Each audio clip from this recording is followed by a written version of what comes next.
ओम ओम। परम पूज्य परम आदरणीय स्वामी श्री प्रेमपुरी आश्रम के अधिष्ठात्र देव निरंजन पीठाधीश्वर आचार्य महामंडलेश्वर ब्रह्मलीन स्वामी श्री प्रेमपुरी जी महाराज के अति पावन चरणों में प्रणाम। परम पूज्य परम आदरणीय इस आश्रम के संस्थापक अध्यक्ष ब्रह्मलीन महामंडलेश्वर स्वामी श्री महेश्वरानंद गिरी जी के पुनीत पावन चरणों में प्रणाम। मंचस्थ श्रोत्रिय ब्रह्मनिष्ठ आदरणीय श्री अनिल भाई पंड्या महोदय के पुनीत पावन चरणों में प्रणाम करते हुए ओम सहना भवतु सहनौ भुनक्तु सह वीर्यं करवावहै तेजस्विनावधीतमस्तु मा विद्विषावहै। ओम शांति शांति शांति। त्वमादिदेवः पुरुषः पुराणस्त्वमस्य विश्वस्य परं निधानम् वेत्तासि वेद्यं च परं च धाम त्वया ततं विश्वमनन्तरूप। ओम तत्सत् ओम तत्सत् ओम तत्सत्।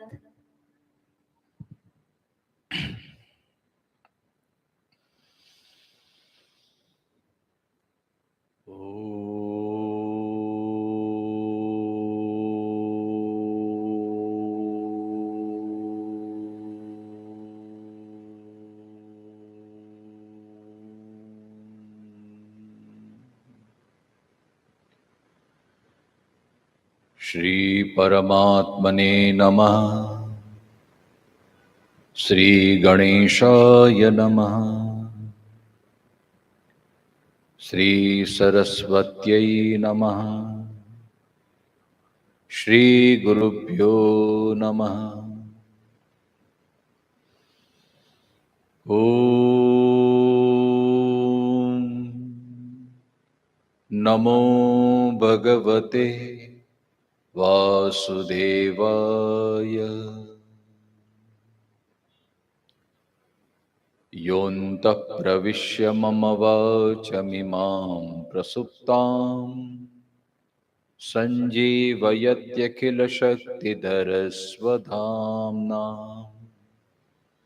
अन्यांश हस्तचरण श्रवणत्वगादीन् प्राणान्नमो भगवते पुरुषाय तुभ्यम्। वसुदेवसुतं देवं कंसचाणूरमर्दनं देवकी परमानन्दं कृष्णं वन्दे जगद्गुरुं। गुरुब्रह्मा गुरुविष्णु गुरुदेवो महेश्वर गुरु साक्षात् परब्रह्म तस्मै श्री गुरवे नमः। मूकं करोति वाचालं पंगुर्लंघयते गिरिं यत्कृपातमहं वन्दे परमानन्दमाधवम्। सुरासुरासेवितपादपङ्कजा करे विराजत्कमनीयपुस्तिका विदेशपत्नीकमलासनप्रिया सरस्वती नृत्यतु वाचि मे सदा। ओ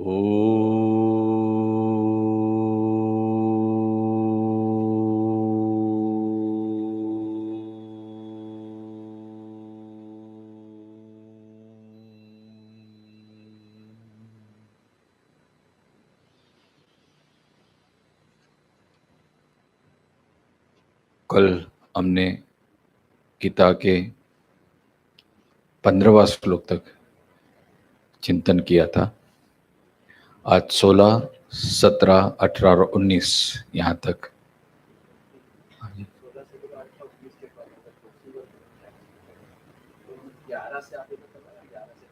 हाँ अच्छा ठीक है, मतलब 19 तक लेना है, 19 लोग तक लेना है ना। आपका भाव था कि नहीं 19 तक पहुंच जाना है, तो इसलिए 19 तक प्रयास करेंगे, हो सके उतनी, बाकी तो भगवान के हाथ में है।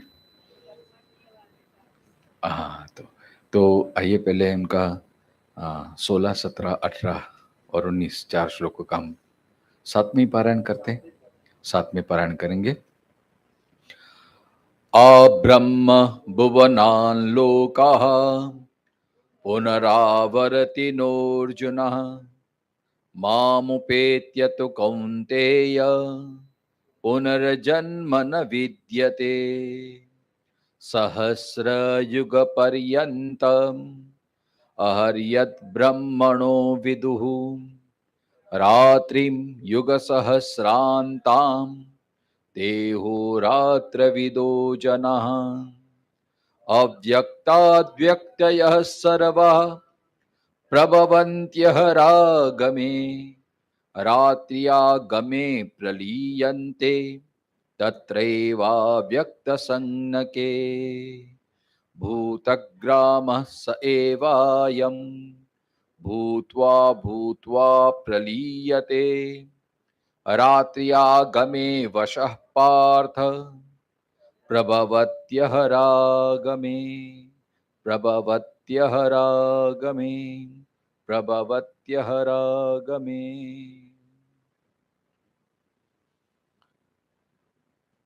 जैसे कल 15वां श्लोक में हमने देखा कि मामुपेत्य पुनर्जन्म दुःखालयम अशाश्वतम नाप्नुवन्ति महात्मानः संसिद्धिं परमां गतः।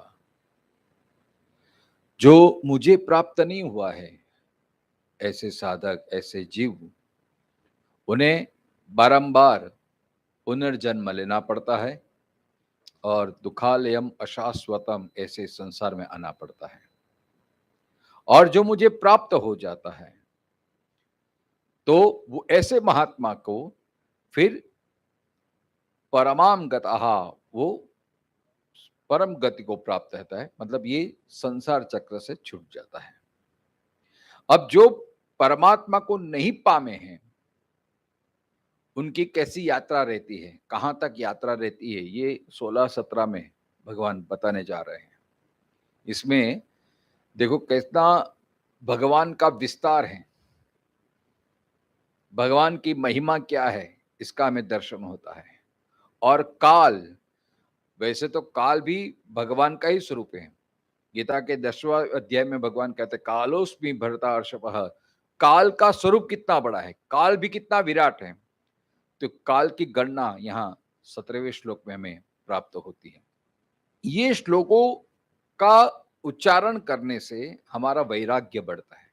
देखो ये भगवान ने क्यों यह बताया है, पुनर्जन्म मानने आप हम समझते हैं कि बस ये पृथ्वी लोक से जाना और पृथ्वी लोक में वापस आना, ये नहीं। ऐसे तो अनंत कोटि ब्रह्मांड हैं। शास्त्र के हिसाब से तो 14 लोक हैं, वो आगे हम देखेंगे। लेकिन यहाँ पे 14 लोक के भी, उनके भी काल की गणना है, मतलब काल के आधीन है। जितने भी लोक हैं सब काल के आधीन हैं। लेकिन परमात्मा का जो धाम है, परमात्मा का जो स्थान है, परम पद जो है, जैसे 15वें अध्याय में गीता में कहा ना, तद्धाम परमम मम, जो अव्यय पद है, वहां प्राप्त होने के, जहां पहुंचने के बाद वापिस नहीं आना पड़ता है। तो एक तरफ भगवान का धाम है और एक तरफ बाकी सब पृथ्वी से लेके ब्रह्मलोक का जो धाम है वो है। परमात्मा का धाम जो है वो नित्य है, शाश्वत है, अखंड है, अविनाशी है, निरंतर है। वहां फिर वापिस आना नहीं। एक बार जो साधक वहां पहुंच गया, उस स्थिति में पहुंच गया, उस स्थान में पहुंच गया, फिर उससे वापस नहीं आना पड़ता है।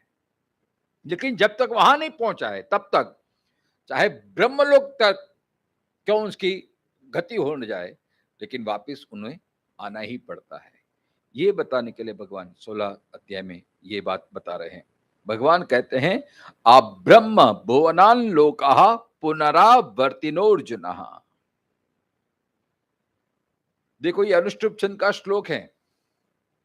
तो पहली पंक्ति में भगवान ने आप ब्रह्म भुवनान लोकाः पुनरावर्तिनो, मतलब पृथ्वी से लेके ब्रह्म लोक पर्यंत का जो भी है वो पुनरावर्ती, मतलब पुनरावर्तन वाला है, रिपीटेशन वाला है। और मामुपेत्य, जो मुझे प्राप्त हो गया, पुनर्जन्म न विद्यते, उसको फिर पुनर्जन्म नहीं आना पड़ता है। तो कौन सा है? यहां पे शंकराचार्य जी कहते हैं कि आप ब्रह्म भुवनात् भवन्ति यस्मिन् भूतानि इति भुवनम ब्रह्म भुवनम ब्रह्मलोका इत्यर्थः। जिसमें प्राणी उत्पन्न होते हैं और निवास करते हैं उसका नाम भुवन है। ब्रह्मलोक ब्रह्म भुवन कहलाता है। लोक, लोक की बात करते हैं तो 14 लोक हमारे शास्त्र में ज्ञात हैं। आपको भी शायद पता होगा। हमारा जो लोक है उसको पृथ्वी लोक कहते हैं, मृत्यु लोक बोलते हैं, पृथ्वी लोक। हमारे ऊपर और 7 लोक हैं, हमारे नीचे 6 लोक है, मतलब टोटल 14 लोक हैं। इसको भूलोक भी बोलते हैं, भू भुवः स्वः मह जनः और तपः। हमारे नीचे अतल वितल सुतल तलातल रसातल और पाताल, ये सब ऐसे लोक की गणना की गई है।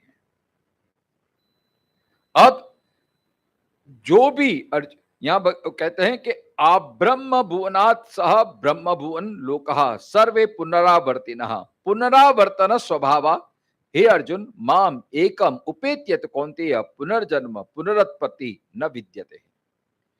तो मुझको छोड़ के, मेरे धाम को छोड़ के बाकी के सब धाम वो आने जाने वाला का ये निवास है।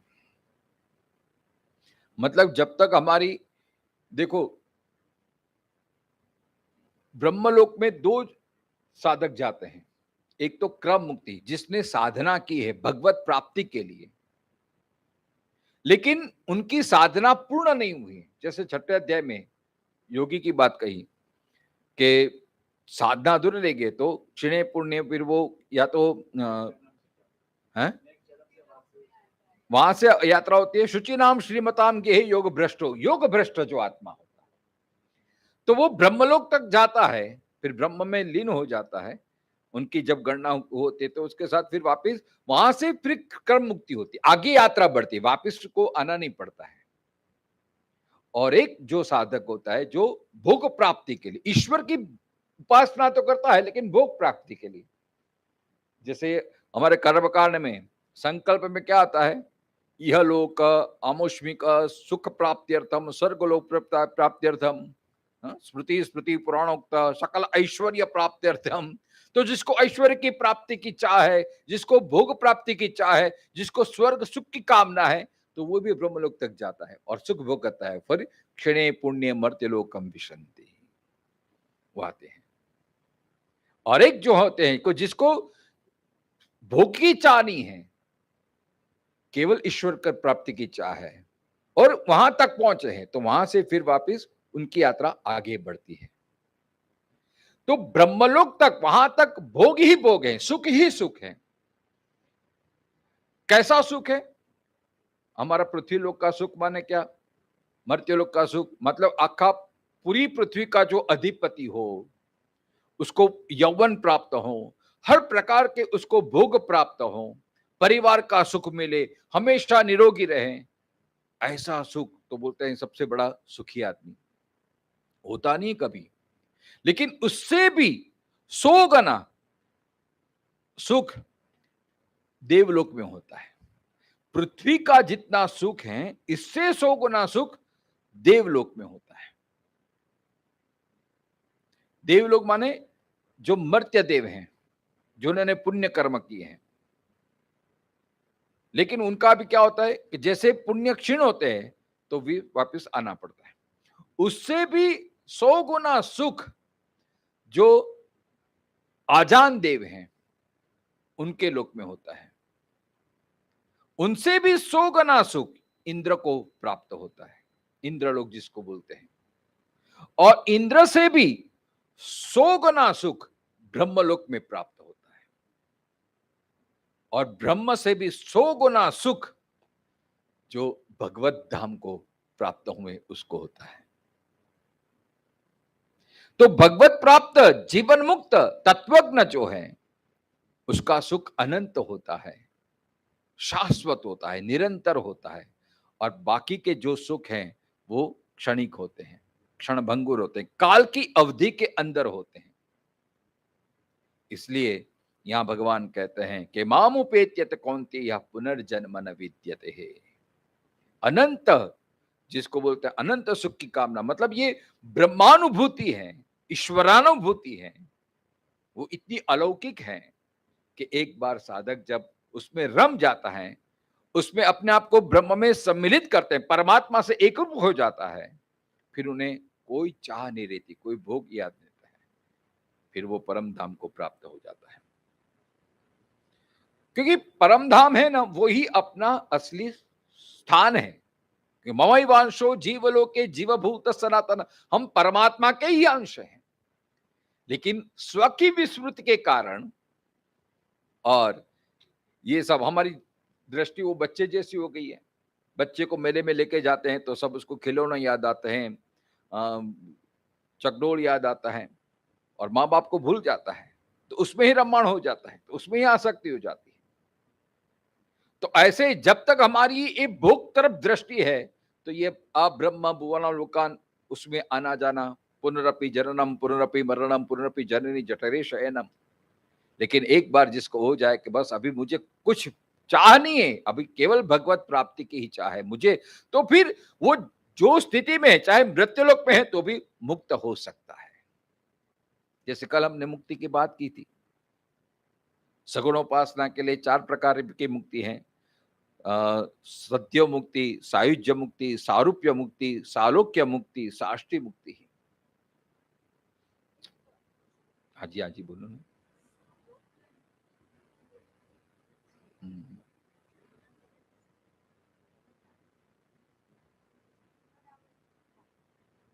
ના ના ના પુનરા સાપેક્ષ મુક્તિ બરાબર છે, સાપેક્ષ મુક્તિ છે।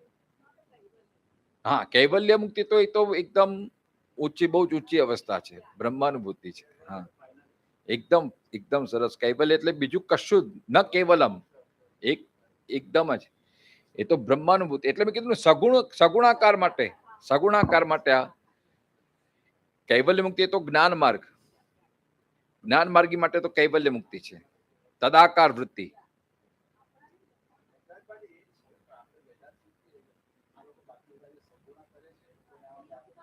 હા હા, અને એમાં પણ સગુણામાં તો અલ્ટિમેટ તો એ છે કે હરિના જન તો मुक्ति ना मांगे, मांगे जन्म जन्म अवतार रे। वो तो भक्ति, देखो अलग अलग का अलग रस है। एक भक्ति का भी एक अलग अपना सौंदर्य है, ज्ञान का भी, वेदांत का भी अपना सौंदर्य है। लेकिन जो आप चाहे ज्ञान मार्ग जाओ, चाहे कर्म मार्ग, चाहे भक्ति, लेकिन अंतिम जो अवस्था तो एक ही है, कैवल्य मुक्ति। आप इसका अनुभव कर सकते हैं। तो आप ब्रह्म भुवनान लोकाः, तो ये सब पुनरावृत्ति वाले हैं। कैसे पुनरावृत्ति? तो 17वें श्लोक में उसका काल की गणना बताई है। भगवान कहते हैं कि सहस्र युग पर्यंतम अहर्यद ब्रह्मणो विदुहु। ब्रह्मा प्रजापति अर्थात विराट के एक दिन को 1 सहस्र युग की अवधि वाला, अर्थात जिसका 1 सहस्र युग में अंत हो, ऐसा समझते हैं। तथा ब्रह्मा की रात्रि को भी सहस्र युग की अवधि वाली, अर्थात दिन के बराबर समझते हैं। ये पूरा गणित का विषय है। मैं तो होमवर्क करके आया हूं क्योंकि मेरा गणित तो बहुत कच्चा है। तो जो मैंने महापुरुष सुना है, आपने तो बहुत बार सुना होगा, आप तो नित्य सत्संगी हैं। बहुत सरल दृष्टि से देखा जाए तो देखो, एक हमारी काल गणना होती है, उसके हिसाब से देवताओं की भी एक काल गणना होती है। ऐसा कहा जाता है, एक मैं डायरी में लिख के आया हूं, ये तो बहुत गहन विषय है।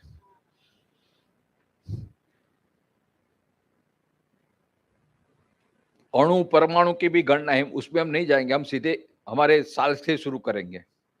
शायद आपको चलो, देखो मनुष्य का एक साल मतलब 360 दिन होता है, तब देवता का एक दिन होता है, एक दिन और एक रात।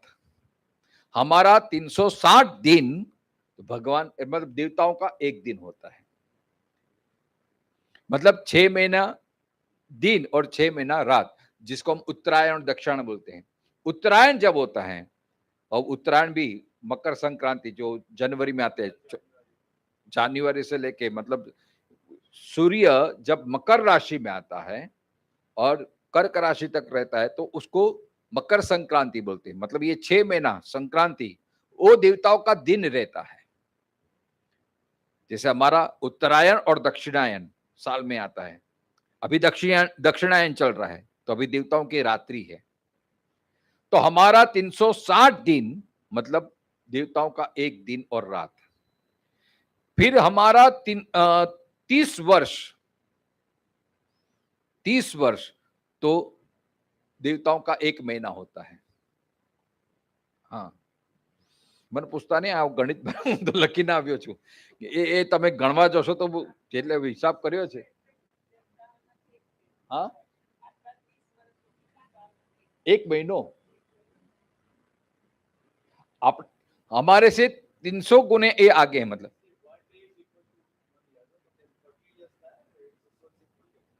हाँ, बस ये गणित हमारा 360 दिन मतलब भगवान का देवताओं का एक दिन, ये गणित आप ध्यान में रखना, ये कैलकुलेशन से।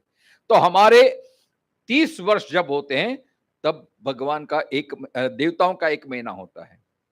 फिर हमारे 360 वर्ष होते हैं तब देवताओं का एक वर्ष होता है।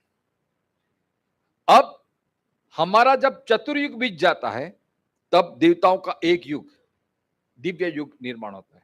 अब चतुर्युग की भी गणना, उसका भी समय होता है। अभी कलयुग चल रहा है, तो कलयुग का कितना साल दिखाते हैं शास्त्रों ने? 4,32,000। 4,32,000 तक कलयुग रहता है। उससे दुगुना द्वापर युग होता है।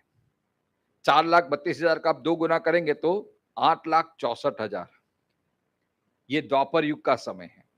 ये सब काउंट करते जाना, मैंने ये सब हिसाब लिखा है। मेरा गणित का विषय नहीं था, तो ये तो बहुत ही। फिर उससे कलयुग से 3 गुना त्रेता युग होता है, तो उसकी अवधि है 12,96,000। और इससे कलयुग से चतुर्गुना सतयुग होता है, उसकी अवधि होती है 17,28,000। अब ये 17,28,000, 12,96,000, 8,64,000 और 4,32,000, इनका आप टोटल करेंगे तो 43,20,000 हमारे ये चतुर्युग हो जाता है मनुष्य का। तब देवताओं का एक युग होता है, तो उनके 12,000 वर्ष होते हैं देवताओं के। तो ये चतुर्युग, ये वर्ष बीतने पर देवता का एक युग होता है। मनुष्य और देवताओं के समय का परिणाम तो सूर्य से होता है, और ब्रह्मा जी के दिन रात का परिणाम देवताओं के दिव्य युग से होता है। अर्थात देवताओं के 1,000 दिव्य युगों का मतलब मनुष्य के 4,32,00,000,000 वर्ष। हमारे जब 4,32,00,000,000 वर्ष हो जाता है तब ब्रह्मा जी का एक दिन पूरा होता है। और इतने ही 4,32,00,000,000 दिन वापस पूरा, तब ब्रह्मा जी की एक रात्रि। अब काल गणना कितनी, ये देखो। हाँ हाँ, और इतने 100 ब्रह्मा जी का भी 100 वर्ष आप गणना कर लो, तो उसका तो मतलब अरब खरब क्या है, ये बहुत ही है। हाँ, भागवत में भी काल गणना आती है। मतलब भागवत में तो ऐसे आता है कि सृष्टि कैसे उत्पन्न हुई हो, उसमें वो महत तत्व 24 तत्वों की 33 तत्वों की बात आती है। अन्य पुराण में हो सकता है, भगवत गीता में तो पुराण में उसका अवश्य होना ही चाहिए, होता है, उल्लेख होता है। तो इतने गुणों की एक रात होती है। ब्रह्मा जी के इसी दिनों का कल्प या सर्ग कहते हैं, और रात को प्रलय कहते हैं। तो इस तरह से गणना है। मतलब आप विचार कर लीजिए 4 अरब 32 करोड़, 4 अरब 32 करोड़ इतने दिन जब बीते तब ब्रह्मा जी का एक दिन मतलब दिन बीतता है। लेकिन ये सब इतने भी साल ये काल की अवधि में आते हैं। कहने का भावार्थ कि ये ब्रह्मा जी की रात्रि भी सहस्त्र युग की अवधि वाली अर्थात दिन के बराबर समझनी चाहिए। मतलब 4 करोड़ 32 लाख उसकी रात्रि, इस तरह से। तो ये दिन और रात के तत्व को जानने वाले अर्थात काल के परिणाम को जानने वाले योगी जन ऐसा जानते हैं। इस प्रकार काल से परिच्छिन्न होने के कारण वे सभी लोग पुनरावर्ती वाले हैं। मतलब 4 अरब 32 करोड़ जितना भी है वो सब बीतते जाने पर वापस आना ही पड़ता है। इतना काल का महिमा है। तो ये सब, लेकिन जो आप संसार की सुख की कामना करेंगे तो ये सब यहां तक ब्रह्मलोक तक जाके फिर वापस आना ही पड़ता है। लेकिन जिसकी वासना क्षय होगी, जिसको भोग प्रति बिल्कुल आसक्ति नहीं है, तो वो फिर परम पद को प्राप्त करते हैं। तो ब्रह्म ये लोक से ब्रह्मलोक तक जितना भी लोक हैं सब पुनरावृत्ति वाले हैं, सब रिपीटेशन वाले हैं, काल के अवधि में हैं। लेकिन जो भगवत भक्त हैं, जो ज्ञानी हैं, जो मुक्त हैं, वो इससे भी जो बोलते हैं ना अविनाशी पद, परम पद को प्राप्त होते हैं। वहां उनको वापस नहीं आना पड़ता है। ऐसे यहां वर्णन है। फिर 18वें श्लोक में भगवान कहते हैं अव्यक्ताद् व्यक्तयः सर्वा प्रभवन्त्य हरागमे रात्र्यागमे प्रलीयन्ते तत्रैवा व्यक्त संज्ञके। देखें कि दिन के आरंभ काल का नाम अहरागम है। ब्रह्मा के दिन के आरंभ काल में अर्थात ब्रह्मा के प्रबोध काल में अव्यक्त से प्रजापति निद्रावस्था से समस्त व्यक्तियां स्थावर जंगम रूप समस्त प्रजाएं उत्पन्न होती है, प्रकट होती है। जो व्यक्त प्रकट होती है उसका नाम व्यक्त ही है। तथा रात्रि के आने पर ब्रह्मा के शयन करके शयन उस पर्वत अव्यक्त नामक प्रजापति की निद्रावस्था से ही समस्त प्राणी लीन हो जाते हैं। जैसे हम जब सो जाते हैं तो हमारी सारी वृत्तियां स्थूल में लीन हो जाती हैं, और जैसे हम जगते हैं तब हमारी सारी प्रवृत्ति शुरू हो जाती है। वैसे ही ब्रह्मा जी जब सो जाते हैं तब उसको प्रलय कहते हैं। ये सारी सृष्टि उसमें समाविष्ट हो जाती है। और जब ब्रह्मा जगते हैं तब उसको सर्ग कहते हैं।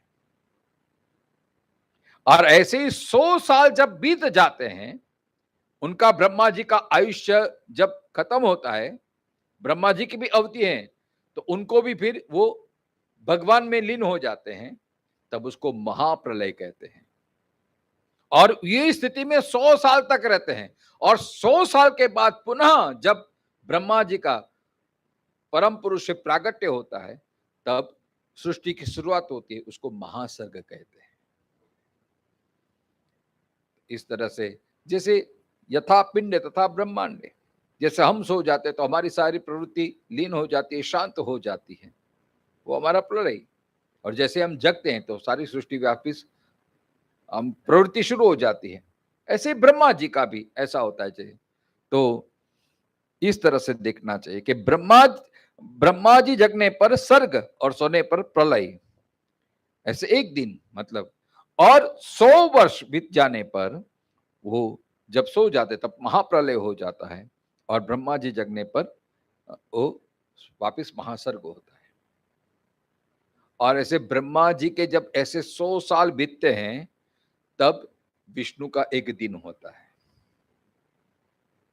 और ऐसे विष्णु के 100 साल बीत जाते हैं, और जब विष्णु भी अपनी उसमें वो समाविष्ट हो जाते हैं, अव्यक्त में वो आता है, तो तब महादेव जी का एक दिन होता है। मतलब ऐसी गणना है। तो अंत में तो वो पर ब्रह्म अव्यक्त स्वरूप ब्रह्म स्वरूप अनिर्वचनीय अनिर्दिष्ट जो ओमकार अक्षर, ये अक्षर का ही सब विस्तार है। हाँ, नहीं नहीं, अनेक ब्रह्म नहीं, यही अक्षरम जो है मूल। तो ये जो हमारा सूत्र है अक्षर, वापस भगवान फिर 20वें श्लोक से वापस अक्षर पे आएंगे। अविनाशी से ये विनाश की ही उत्पत्ति होती है। हाँ, ब्रह्म तो एक ही है, ऐसे तो सब ब्रह्म का ही विस्तार है। देखो ये ब्रह्म का ही सब विवर्त है, ब्रह्म का ही सब विस्तार है। यस, ये तो सगुण निर्गुण हम बोलते हैं, लेकिन जो निर्गुण है वही सगुण हो सकता है। तो ये अच्छे अनिर्वचनीय है। ये परब्रह्म जो एक एनर्जी है, सोर्स ऑफ एनर्जी, उसका ही ये सब सोर्स होता है। तो इस तरह से इसकी गणना है। फिर 19वें श्लोक में कहते, क्योंकि इसमें देखो तत्वज्ञान नहीं है, सिर्फ समझना है। भगवान कहते हैं ये क्यों, इससे हमारा वैराग्य दृढ़ होता है।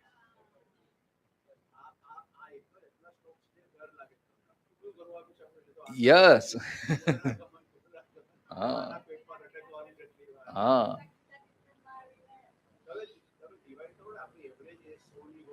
हाँ, कितने कितने मतलब ये बार बार क्यों हमने आगे भी पढ़ा है भगवान, जब तक हमारी सूक्ष्म वासना रहेगी तब तक इस चक्र में, कबीर का दोहा आपने बस वो समझ लीजिए, बिल्कुल आपकी थोड़ी भी भोगा सकती। देखो क्यों आना पड़ता है, थोड़ी देखो शरीर बदलते रहते हैं, शरीर बदलते रहते, लेकिन हमारी वासना, हमारा आसक्ति तो वही की वही रहती है। तो वो जैसे हम यहां पे आए और हमारी कुछ चीज रह गई तो वापस हमको आना पड़ेगा, याद आना पड़ेगा। वैसे ही हम यहां पे रहते तो सब संग ले रह जाता है सब। देखो पदार्थ तो छूट जाता है, लेकिन उसका संग, उसकी आसक्ति रह जाती है, तो वो पूरी करने के लिए वापस आना पड़ता है। इसलिए गीता में कहे ना, अंते या मति सा गति, अगर तुम्हारी आपकी मति थोड़ी भी संसार के प्रति रह गई, थोड़ी भी आसक्ति, थोड़ा भी अटैचमेंट रह गया, तो वो पूरा करने के लिए आना ही पड़ेगा वापस। मतलब जब तक दृष्टि संसार के प्रति, जब तक हमको ये असारता मालूम नहीं पड़ेगी मन से, देखो इंद्रियों से नहीं, मन से जब तक हम उसमें विमुक्त नहीं होंगे तब तक वापस आना पड़ता है। इसलिए केवल ईश्वर, केवल, क्योंकि ये सब ट्रेन के डब्बे हैं, और जैसे हमारी कर्म होंगे, फल होंगे, जैसी हमारी आसक्ति, उस हिसाब से हमको वहां तक यात्रा करनी पड़ेगी। लेकिन जो हमारे घर में बैठते हैं तो आना जाना नहीं पड़ता है। इसलिए भगवान कहते हैं ना, ममई वांशो जीवलोके जीवभूत सनातन। तो ये हम सनातन अंश हैं, लेकिन जब तक ये ब्रह्मानुभूति नहीं होती है, अहम ब्रह्मास्मि, जब तक ये विषय सब फीके नहीं लगते हैं, इसमें थोड़ा भी हमको आकर्षण रहेगा तो वापस आना ही पड़ेगा। इसलिए भगवान ने सब काल करना, तो अब थोड़ी भी वासना होती है तो ये सब आपको भुगतना पड़ेगा। हमारा क्या होता है, थोड़े अच्छे संस्कार भी रहते हैं, हमारा सब मिक्सअप रहता है, सदवासना असदवासना। सदवासना हमें ब्रह्मलोक तक सुख का अनुभव कराती है, लेकिन वो ट्रेन के डिब्बे में तो आना है टेम्परेरी, और असद वासना के कारण हमें नीचे की ओर जाने पड़ते हैं। जैसे कंपार्टमेंट, ट्रेन में भी कंपार्टमेंट रहते हैं, एक फर्स्ट क्लास होता है, एक सेकंड क्लास होता है, स्लीपर क्लास होता है, एक जनरल क्लास होता है, लेकिन यात्रा तो करनी पड़ेगी। अब जैसी आपकी सामर्थ्य था, आपके पास सत्कर्म की पूंजी है लेकिन भोग की भी चाह है, तो आपको फर्स्ट क्लास की, आपको स्वर्ग की, ब्रह्मलोक की, ऐश्वर्य की, यस। जब तक आपको खेलना है तो भगवान खेलने के लिए ये संसार तो बनाया है, खेलो, जितना खेलना है, जितना मौज करना है कर लो, लेकिन वापिस आपको, जब तक हमारी यात्रा, तब तक जब तक हम ईश्वर के साथ एक रूप न हो जाए, जब तक परमात्मा ही मेरे में विराजमान है और अभी मुझे परमात्मा ही चाहिए, जब तक ये इच्छा नहीं होगी तब तक ये सब भोग आएंगे। ऐसे ही, हाँ, बराबर है, सही बात है। नहीं, मोक्ष देखो कर्म के हिसाब से तो हमारे, हाँ हाँ, भोगा जाता है, बराबर है। लेकिन इसलिए कर्मयुग में भगवान ने कहा ना कि जो अपना कर्तव्य समझ के जो कर्म करते हैं, ईश्वरीय प्रीत्यर्थ जो कर्म करते हैं, यज्ञ भाव से जो कर्म करते हैं, वो कर्म करते हुए भी उसके फल वो नष्ट हो जाते हैं और वो मुक्ति का कारण बनता है। हाँ, वो कर्म नहीं, वो अकर्म बन जाता है फिर।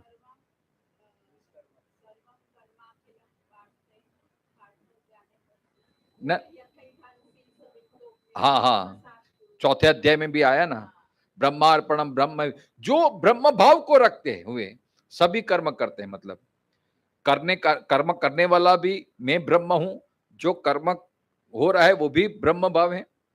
जैसे यज्ञ भी ब्रह्म है, हवि भी ब्रह्म है, आहुति देने वाली जो शुचि है वो भी ब्रह्म है, यजमान भी ब्रह्म है, होता भी ब्रह्म है।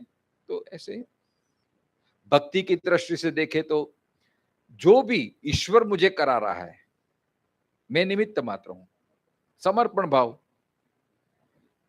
उसमें शरणागति का भाव है, तो उसमें तो मुक्ति है ही नहीं। जो भगवान मुझे जिस स्थिति में रखे वो तो भक्त मुक्त का ही अनुभव करते हैं। और ज्ञान मार्ग के लिए भी सब सर्वम खलिदम ब्रह्म है, तो वो तो जीवन मुक्त है। वो तो जो ज्ञान की अवस्था में जब आपको ब्रह्मानुभूति हो जाती है, जब आपको ये अनन्यता आ जाती है, अनन्य चेता जो भगवान कहते हैं ना, तो ऐसे जीते जी जहां भी वो मुक्ति का अनुभव करता है वो तो जीवन मुक्त ही है। हाँ, नहीं नहीं, ज्ञान की अवस्था है, जीवन मुक्त वो तो, उसके लिए तो मुक्ति, ज्ञान मार्ग में तो मुक्ति भी ब्रह्म है, मुक्ति जैसा कुछ है नहीं, सब ब्रह्म ही है, स्वरूपज है, स्वरूपानुभूत हो गए तो फिर तो बंधन मुक्ति कुछ नहीं है। चिदानंद रूप शिवोहम शिवोहम, हम ब्रह्मास्मि, मतलब सब ब्रह्ममय है, फिर वहां न बंधन है न मुक्ति है, सब ब्रह्म है। ये सब बातें हैं। हाँ, भस्मसात कुरुतेर्जुन, हाँ यस, एक बार आपका ज्ञान दृढ़ हो गया कि मैं ब्रह्म हूं और ब्रह्म से मैं अभिन्न हूं, तो फिर आपका कुछ, हाँ हाँ, कर्म भस्मसात हो जाते हैं, उसी मतलब पूरा हिसाब मुक्त हो गया। मतलब कहने का बाद आपने जब तक ईश्वर की प्राप्ति की चाह बढ़ेगी तो उसी क्षण आपका वहां फेरा खत्म हो जाएगा, और जब तक ईश्वर को भूल के भोग की चाह होगी तो ये सब अवधि में आपको पसार होना पड़ेगा।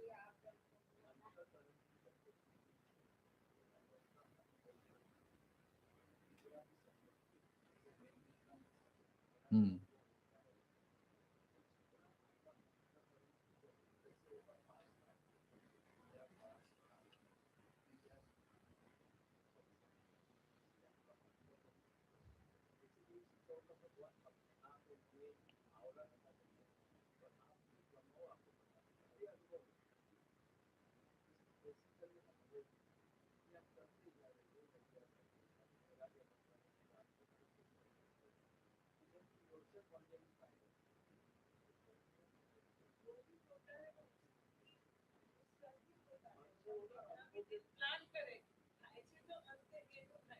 हाँ वो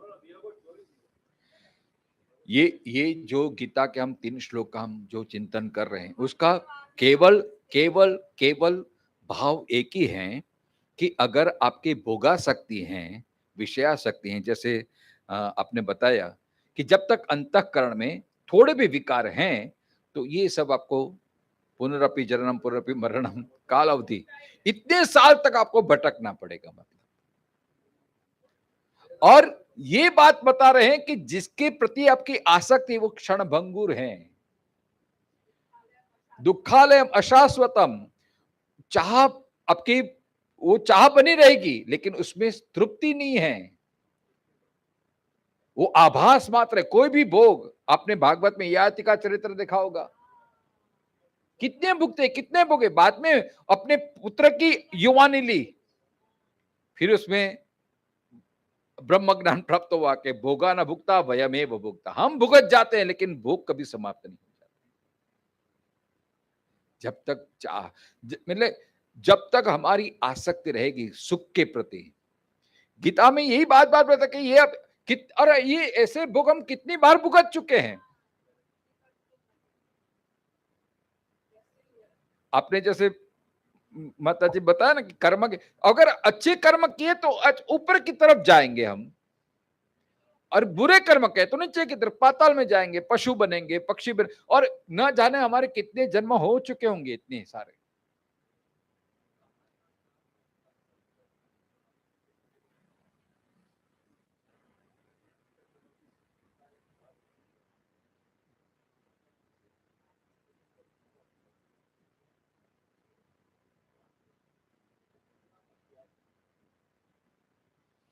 मतलब हम सब यात्री हैं अभी। और हमारी देखो, इसलिए तो वेदांत में आता है ना कि जब तक अंतःकरण की शुद्धि नहीं होती है, विषय वासना हटती नहीं है, तब तक ये संसार है। और जिस क्षण आपकी विषय वासना हट गई, देखो ये ज्ञान प्राप्ति में 5 विपर्य, 5 बाधा है। मैंने पहले भी बोला था आपको। एक तो विषयासक्ति, फिर एक मिनट मैंने लिखा था, क्योंकि ये ज्ञान दृढ़ नहीं होता तब तक बार बार उसका अभ्यास करना पड़ता है।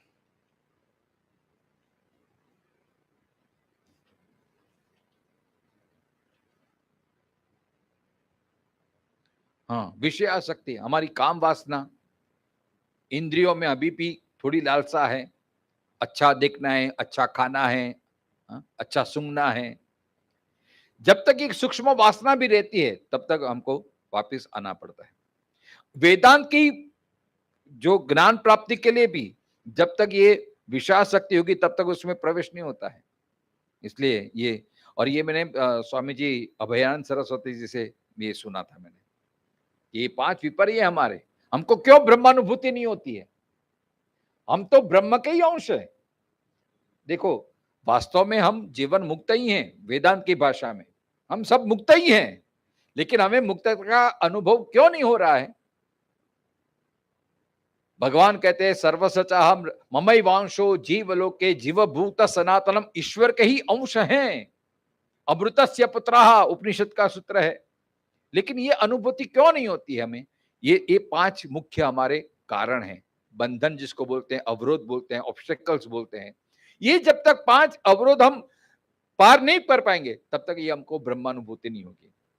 कौन से 5 ये? एक तो विषयासक्ति, विषयासक्ति पहला अवरोध है, मतलब काम वासना, थोड़ी भी इच्छा है आपको, विषयासक्ति।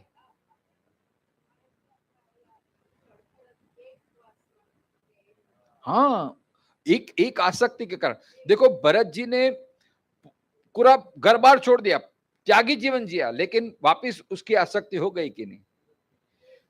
तो ये ऐसे महापुरुषों का चरित्र सुन के, पढ़ के हमें ये प्रेरणा लेनी चाहिए कि कितनी सावधानी बरतनी चाहिए।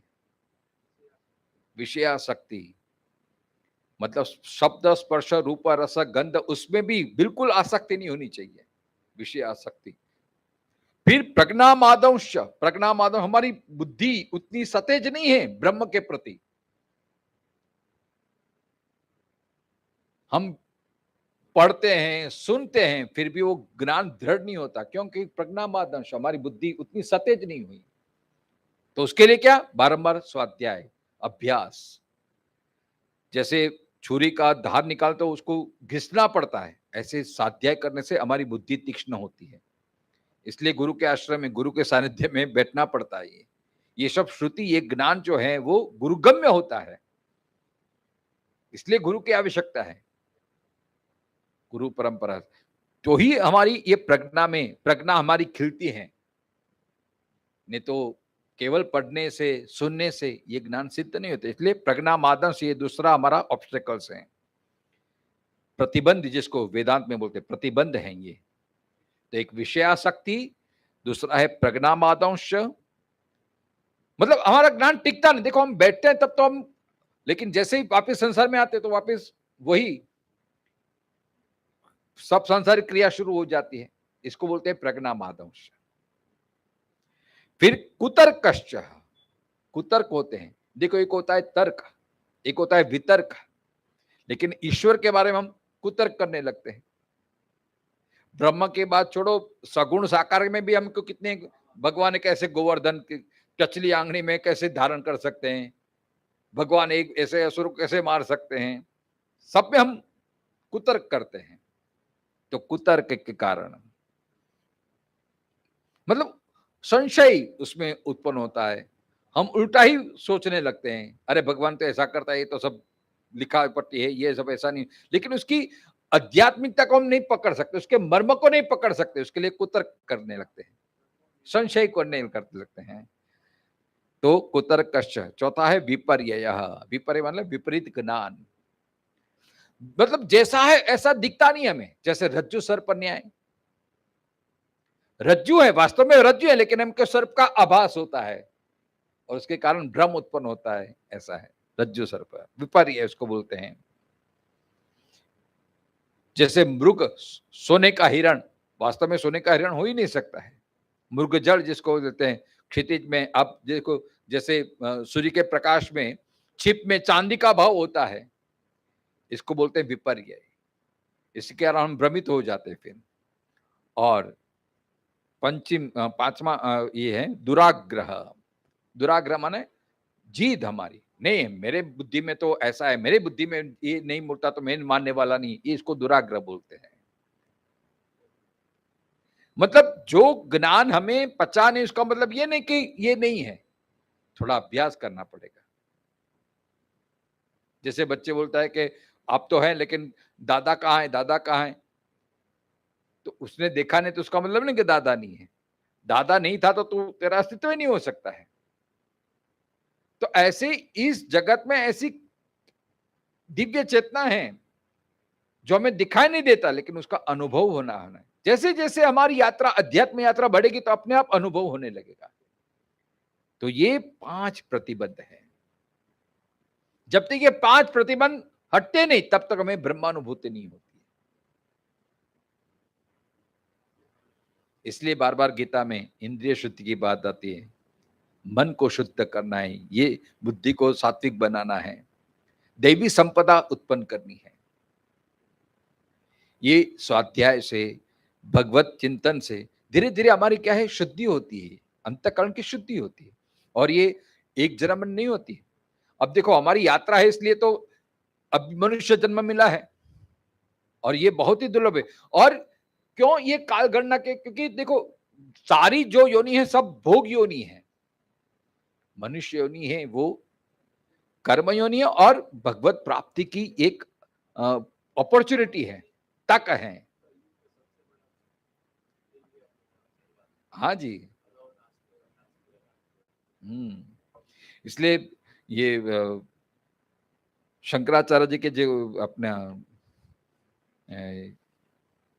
विवेक चूड़ामणि में कहते हैं ना, दुर्लभम त्रयमे ते देवानुग्रह हेतुकम मनुष्यत्व मुमुक्षत्व महापुरुष संशय।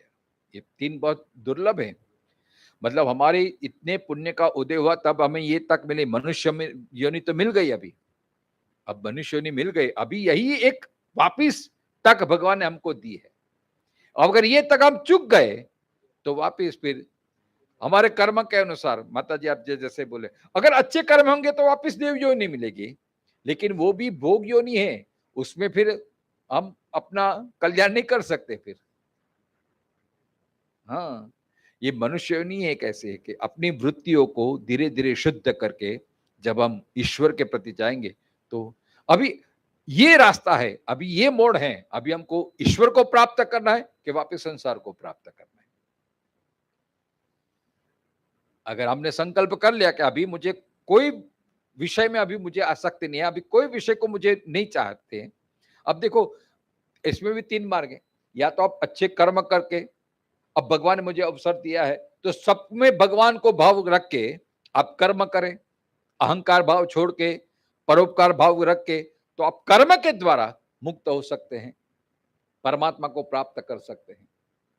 अगर आप में भक्ति का गुण है, सगुण उपासना, तो वो भी सब में ईश्वर को भाव देख के समर्पण भाव, वासुदेव सर्व वासुदेव सर्व महात्मा सब वासुदेव हैं, सब भगवान के हैं और मैं सेवक हूं, मैं भगवान का दास हूं। देखो भक्ति में तो दासत्व है, भगवान की सेवा वही समर्पण भाव है। और ज्ञान मार्ग में अपने अंतःकरण को शुद्ध करना है, अपनी इंद्रियों को विषयों से हटाना है, निहित करना है, विकारों को शुद्ध करना है, बारंबार ये अभ्यास करना है, वेदांत का अभ्यास, उपनिषदों का अभ्यास करना है और बारंबार ये अपने मन को जताना है कि मैं अभी मनुष्य नहीं हूं, सोहम, मैं वो हूं, उसका हूं, चिदानंद रूप शिवोहम, उसका अनुभव करना है। मतलब उसमें हमारी मेहनत है, इंद्रियों को हमें शुद्ध करना पड़ेगा। भक्ति मार्ग में तो शरणागति है, भगवान मेरी औकात नहीं है, मेरी ताकत नहीं है, मैं जैसा हूं वैसा तुझे समर्पित हो, हम तवास्मी, अब तू जैसे भलाई। तो भक्त के लिए तो शरणागति मार्ग हो गया। फिर सारी जिम्मेदारी भगवान, योगक्षेम वहाम्यम, भगवान कहते हैं अनन्या चिंतन तो मां। ज्ञान मार्ग में, ब्रह्म मार्ग में हमारी मेहनत है, हमको शुद्ध, हमको सावधान रहना पड़ेगा।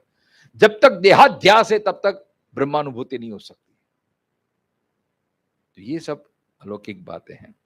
तो ये मनुष्य जीवन बहुत दुर्लभ है। उसके पहले का श्लोक में तो भगवान कहते हैं ना, शंकराचार्य के, जंतु नाम नर जन्म दुर्लभ मतः पुंसोम ततो विदवतः विप्रता तस्माद वैदिक धर्म मार्ग परता विद्वत वस्मात् परम। एक एक अवस्था है। एक तो नर जन्म मिलना, मनुष्य जन्म मिलना, उसमें दुर्लभ मताम पुंस्त्वम मतलब पुरुषत्व। पुरुषत्व माने पुरुष स्वभाव, मतलब अभी मुझे ये करना ही है, अभी जो मुझे ज्ञान प्राप्त करना ही है, ये जो उत्साह है, ये जो, इसको पुरुषत्व बोलते हैं। मतलब ऐसा नहीं कि स्त्री को अधिकार नहीं है। पुरुषत्व माने एनर्जी, टायर, मुझे ये करना ही है। हाँ, ये मंडूक्य उपनिषद का है। हाँ, पुरुषत्व मतलब योग बल, निष्ठा बल, श्रद्धा बल, नहीं ये करना ही है मुझे। देहम पातयामि वा कार्यम साधयामि, तो ये पुंस्वम ततो विप्रता विद्वता, विद्वता माने जानने की इच्छा, कुछ ज्ञान प्राप्त करने की इच्छा, विद्वत्ता तस्माद वैदिक धर्म मार्ग, उसमें भी वैदिक वेद को जानना, उस मार्ग पे चलना, उसमें भी परता विद्वत्तमस्मात् पर मतलब उसको आत्मसात करना। आत्मा अनात्म वेचनम स्वनुभवो, मतलब क्या आत्मा है, क्या मेरा स्वरूप है, और क्या अनात्मा है, मतलब क्षर अक्षर, विनाशी अविनाशी, उसका भेद जानना, उसका अनुभव करना और स्वानुभव अपने अनुभव में लाना। देखो जानना अलग, हम भी जानते हैं ब्रह्म सत्यम जगन मिथ्या, लेकिन ये पढ़ा है, ये ज्ञान हमको प्राप्त हो गया, लेकिन अनुभव में नहीं आया है, तो उसका अनुभव करना। ओम ब्रह्मात्मना संविधि मुक्ति शत जन्म कोटि सकृते, 100 जन्म के बाद ऐसे मुक्तता का हमें ये कह, ये पुण्य बिना न लभ्यते, ये पुण्य के बिना लभ्य ही नहीं, संभव ही नहीं है। तो हम ये यात्री हैं, अभी हमारी ट्रेन में टिकट चालू है, लेकिन जैसे हमें जिस क्षण हमें ये संसार की असारता मालूम पड़ जाएगी, तब हम ये कर देंगे।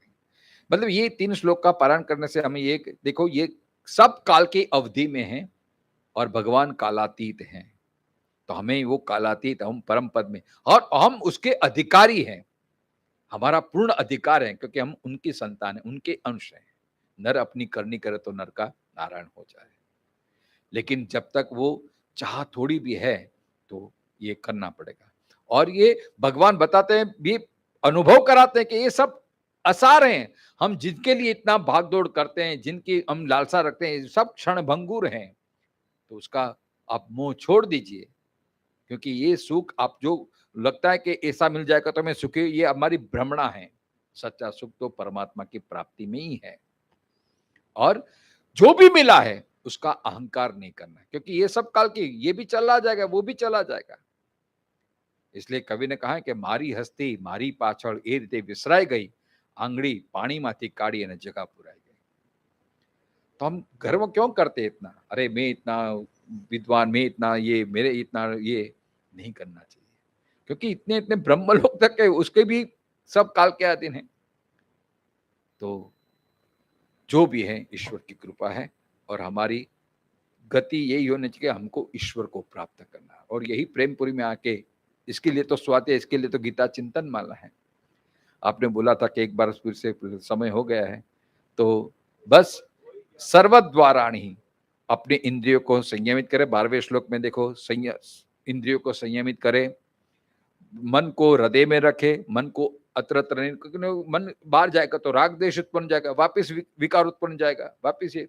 तो मन की शुद्धि के लिए अपने भीतर अंतर्हित या तो ब्रह्ममय ये करे, और अपने प्राणों को धीरे धीरे समाहित करें, अपने इंद्रियों को कंट्रोल करने का प्रयास करें, योग का अभ्यास करें, और ओम का उच्चारण करें या कोई भी मंत्र का उच्चारण करें, और ऐसे जीवन जिए कि फिर मृत्यु हमारे लिए मंगलमय हो जाए।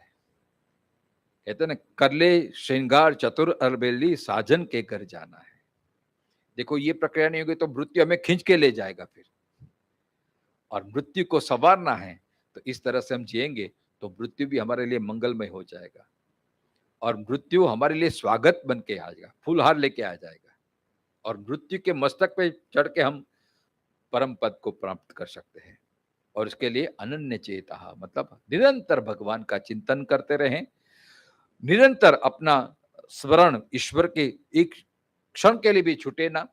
और इसके लिए आवश्यक है कि जो भी आप कार्य करो उसमें भगवान को मिला तो भगवान के लिए मैं कर रहा हूं, तो तस्या हम, इसके लिए भगवान बहुत ही सुलभ है। और ऐसे हमारे नित्य युक्त हम योगी बन सकते हैं, भगवान से जुड़े रहते हैं। और ऐसी जब अवस्था आ जाती है, फिर धीरे धीरे हमें ये सब, ये ट्रेन में चढ़ने की जरूरत नहीं है। फिर ब्रह्मलोक के तक, चाहे फर्स्ट क्लास हो चाहे सेकंड क्लास हो, यात्रा हमें क्यों करनी है? बहुत यात्रा कर दी, अभी थक गए हैं, अभी तो हमारे घर में जाना है। परम धाम वही हमारा असली स्वरूप है, और ये परम धाम में हम अवश्य जाएंगे, क्योंकि ये अभी हमें सिद्ध करना है। तो बस यही बात है। तो हम कालातीत ऐसे परमात्मा के चरणों में हमेशा हमारा निवास रहे, परम धाम की प्राप्ति हो, इसी प्रार्थना के साथ पुनः एक बार फिर से मैं प्रकाश भाई का, टीनाबेन का, मिताबेन का, प्रेमपुरी आश्रम के ट्रस्टी गण का, दैया परिवार का मैं आभारी हूँ और साधुवाद करता हूँ, और प्रार्थना करता हूँ बार बार मुझे ऐसा मौका देते रहें। ताकि देखो, मेरी ऐसी नहीं है कि मैं आपको सुनाने जा रहा हूँ, ये तो मैं मेरा अभ्यास ही करता हूँ। मेरी कोई औकात नहीं है कि मैं आपको उपदेश दे सकूँ, मैं तो अपना स्वाध्याय करता हूँ, और भगवान ऐसे ही प्रेरणा देते रहें, और मेरी वाणी द्वारा ये मुझे पूजा का अवसर देते रहें। ये पुष्प, वाणी पुष्प हमेशा मैं भगवान के चरणों में अर्पित करता रहूं। और ये यहाँ आने से क्या है कि मेरी दीक्षा हो जाती है, गुरुमुख हो जाता है, बस यही मेरा भाव होता है। बाकी जरूर, अरे जरूर जरूर। ओम। स्वामी श्री प्रेमपुरी जी में आश्रम ट्रस्ट एवं दया फैमिली द्वारा आप अनिल भाई, हम आपको प्रणाम करते हैं।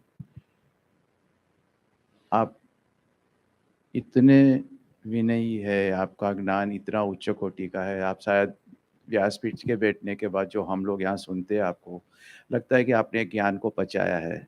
आप बोलते हो आप दीक्षा के तौर से आते हैं, मगर उससे ज़्यादा मुझे लग रहा है आपने पचाया है।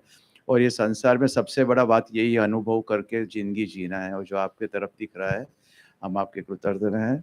और आप बार बार आएंगे, मैं आप लोग को विश्वास देता हूँ। अनिल भाई, हम जब भी रिक्वेस्ट करते हैं तब वो हमारे साथ जुड़ जाते हैं। एक दिन के लिए जल्दी जाना चाहते हैं तो प्रेमपुरी आश्रम के द्वारा हमने आपको दीक्षा दे दी एक दिन के लिए। अनुमति अनुमति। अच्छा, अभी कल से विष्णु वल्लभ जी महाराज जी, महामंडलेश्वर नो, श्री विष्णु वल्लभ जी महाराज, जो हमारे प्रेमपुरी के साथ काफ़ी सालों से जुड़े हुए हैं, सुबह का प्रातः प्रवचन भी करते हैं। ऐसे विद्वान, जैसे आप उसको देखेंगे लगेगा कि डोंगरे महाराज जी का एक रूप आके सामने बैठा है। ऐसे विद्वान, ऐसे निष्ठावान, और हमारे साथ तो बहुत हमारे अंगत संबंध के हिसाब से इतने अच्छे ज्ञानी है, इतने सरलता से आपसे समझाएंगे। कल से 31 तारीख तक हम उसका ज्ञान लेके 30 तारीख तक सितंबर। सो उसके बाद 1 तारीख का प्रोग्राम मैं बाद में बताऊँगा आपको। अगले महीने में भी तीनों विद्वान वापस आ रहे हैं। हमारे वहाँ हमारे ट्रस्टी प्रणव चेतन जी, सरस्वती जी महाराज आ रहे हैं। देन उसके बाद हमारे साथ हमारे नरेश भाई वैद जुड़ेंगे और उसके बाद हमारे भूपेंद्र भाई पंड्या जी, इसके भाई जो है खुद आ रहे तो बस अगले महीने में एक उत्सव के तौर से हम बनाएंगे। मगर सबसे बड़ी बात यह है कि मैं सबको एक ही करता हूँ, मेरा खुद का अनुभव ये है, हम जितना अभ्यास में जुड़ेंगे, रोज़ यहाँ आएंगे, जो भी टाइम आपको मिलता है उसमें आप भगवान का नाम स्मरण करेंगे, उतनी अंतःकरण की शुद्धि होती जाएगी और उतना अनुभव आपका होते जाएगा। ये बोलने की बात नहीं है, सिर्फ अनुभव की बात है। मेरा ये दृढ़ निश्चय है। आप अभ्यास करने के लिए इधर आते हैं, इसीलिए आपको साधुवाद और प्रणाम। ओम पूर्णमदः पूर्णमिदं पूर्णात् पूर्णमुदच्यते पूर्णस्य पूर्णमादाय पूर्णमेवावशिष्यते। ओम शांति शांति। शंकरं शंकराचार्यं केशवं